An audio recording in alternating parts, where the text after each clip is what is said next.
It all started when the West put sanctions on Russia. Washington's message to India was clear. Every barrel of Russian crude oil India buys is helping to fund a war. Well, easy. India can get 25% off tomorrow if it stops buying Russian oil and helping to feed the war machine. Russia uses the money it gets to fund its war machine, kill more Ukrainians, and then the next thing that happens, of course, is Ukraine comes to us in Europe and says, give us some more money.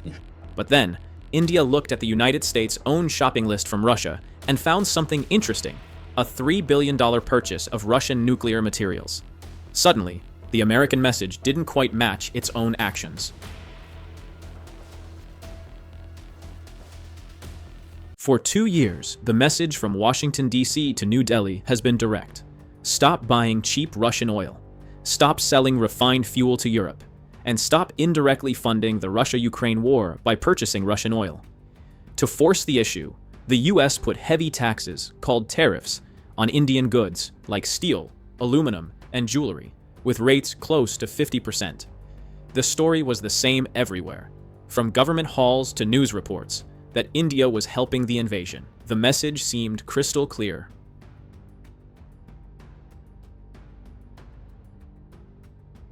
The truth is, India is now a global hub for oil refining, with the third biggest network in the world. Its massive refineries in places like Jamnagar and Kochi were built for one purpose: to process the cheapest crude oil available. When the global price for oil was nearly $110 a barrel, Russia was offering its Urals crude for as low as $65. Over 18 months, India's share of Russian oil imports jumped from just 2% to almost 42%. This saved the country an estimated $35 billion. It could then use for other essential things, like fertilizer for its farms. For a fast-growing country, being asked to pay 40% more for energy was never going to be an option. But here is where things get interesting and a little ironic. While Washington was urging India to cut ties with Moscow and stop funding Russia's war machine, the US itself continued buying Russian goods in significant amounts.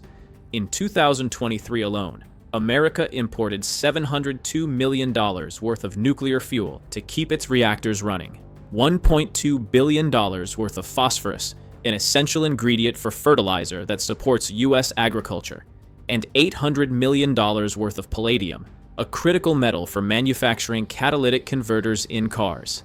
These weren't small or hidden transactions. They were recorded in official US Customs and Department of Energy reports. And it didn't stop there. For a time, Russian oil, refined in third countries and then shipped to US ports, even made its way to places like New York, the very practice Washington publicly condemned when India did it. The US response? Officials didn't deny these imports. Instead, they framed them as essential exceptions, necessary to keep industries stable. So while India was being pressured, US was quietly making deals that suited its own strategic needs. All this pressure hit a breaking point when India decided to fight back.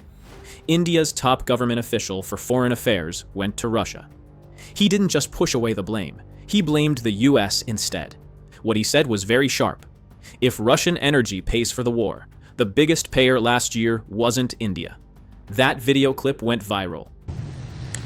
Well, I don't want to comment on a person, but let me comment on the subject. We are not the biggest purchasers of Russian oil.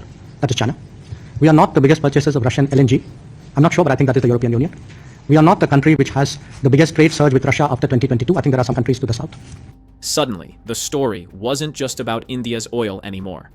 Indian leaders started showing everyone the proof. They showed that America's nearly $3 billion purchase of Russian goods, including over $700 million for nuclear fuel, was much more than what India was spending on cheap oil.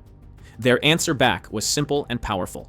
How can the US blame India for paying for a war with blood oil, when it is also paying billions for what it calls needed Russian goods?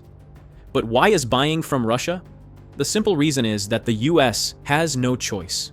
1 out of every 10 light bulbs in America gets its power from plants that use Russian nuclear fuel.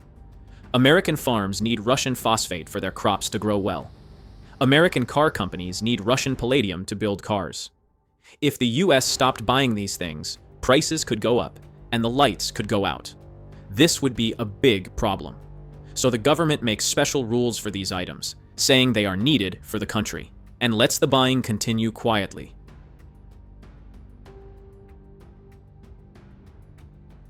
So why did the US focus its pressure on India and not a powerhouse like China? The answer lies in economic leverage. Key sectors of India's economy are deeply connected to and dependent on the American market. Its massive computer service industries, pharmaceutical companies, and textile and jewelry makers all rely heavily on buyers in America and Europe. This dependency gives the US significant power to apply pressure through tariffs and trade barriers. China, by contrast, has spent decades strategically finding other countries to sell to, deliberately reducing its reliance on the US market. It has built robust alternative supply chains and trade partnerships, making it much harder for America to exert meaningful pressure. The vast majority of India's international trade is still done using US dollars, giving America oversight and control. China, however, has been aggressively building its own international payment system, creating a strong financial backup that insulates it from dollar-based pressure.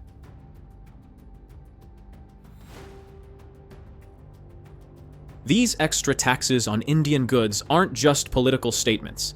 They inflict real economic damage. The tariffs, which have been raised as high as 50%, could erase up to 1 percentage point from India's GDP growth.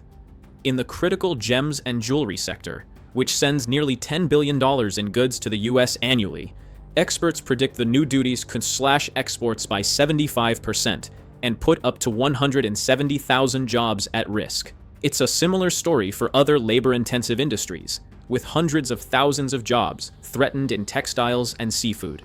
This economic pain, however, doesn't just hurt Indian companies. It pushes India to find new partners and secure its own interests.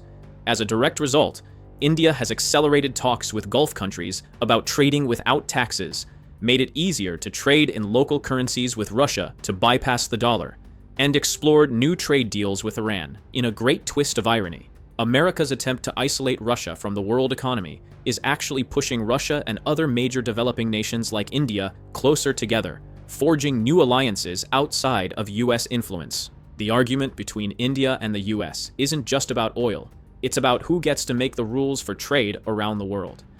What India thinks is very simple. If the rule is don't buy from Russia, then that rule should be for everyone and everything, including the nuclear fuel the US is buying. Until that happens, India will keep buying cheap oil, and it won't be afraid to show the proof. The next time you hear the US government talk about blood oil, remember that the same government said it was okay to pay $1 billion for Russian nuclear fuel.